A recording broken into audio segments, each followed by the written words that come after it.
আমরা দুনিয়ার মাঠে খেলার খেলোয়াড়, আমরা ছোট মাঠে খেলার খেলোয়াড় না। বাংলাদেশ দুনিয়ার মাঠে খেলার খেলোয়াড়, ছোট মাঠে খেলার খেলোয়াড় নয় বলে মন্তব্য করেছেন প্রধান উপদেষ্টা ডক্টর মোহাম্মদ ইউনূস। তিনি বলেন, স্বপ্নের বাংলাদেশ গঠনে সবাইকে দলবদ্ধ খেলোয়াড় হিসেবে খেলতে হবে, তাই টিম ওয়ার্ক জরুরি এবং বাংলাদেশে যতগুলো টিম আছে তার মধ্যে পুলিশ সবচেয়ে গুরুত্বপূর্ণ বলেও মন্তব্য করেন ডক্টর ইউনূস।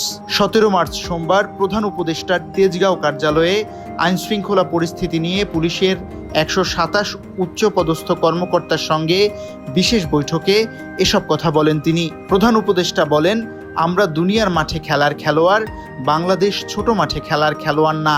আমাদের দেখে লোকে হাততালি দেয়। আমরা দুনিয়ার মাঠে খেলার খেলোয়াড়, আমরা ছোট মাঠে খেলার খেলোয়াড় না। বাংলাদেশ নেমেছে এবার, আমরা যেরকম চাই সেরকম করতে পারি, আমরা বাস্তবে পারি, আমাদের সে সুযোগ আছে। সেই সুযোগের কথা বারে বারে বলার চেষ্টা করেছি, এই সুযোগগুলো যেন আমরা গ্রহণ করতে পারি বলেও মন্তব্য করেন প্রধান উপদেষ্টা। পুলিশের উদ্দেশ্যে ডক্টর ইউনূস বলেন, পুলিশ হবে আশ্রয়দাতা। এই ইমেজ প্রতিষ্ঠা করতে পারলে অতীতের সব কথা মানুষ ভুলে যাবে। মানুষ হিসেবে নিজেকে পাল্টাতে পারি, নতুন ভাবমূর্তি তৈরি করতে পারি। যেই সরকার তোমাদের নিয়ে কাজ করছে সেই সরকারের ইচ্ছা, সেই ভাবমূর্তি নিয়ে তোমরা ফিরে আসো, যাতে করে মানুষ দেখে বলে, পুলিশ শুধু বাহিনী না, নতুন বাংলাদেশের পুলিশ বাহিনী।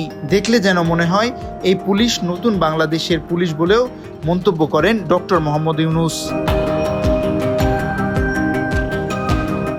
বিশাল নিউজ ডেস্ক।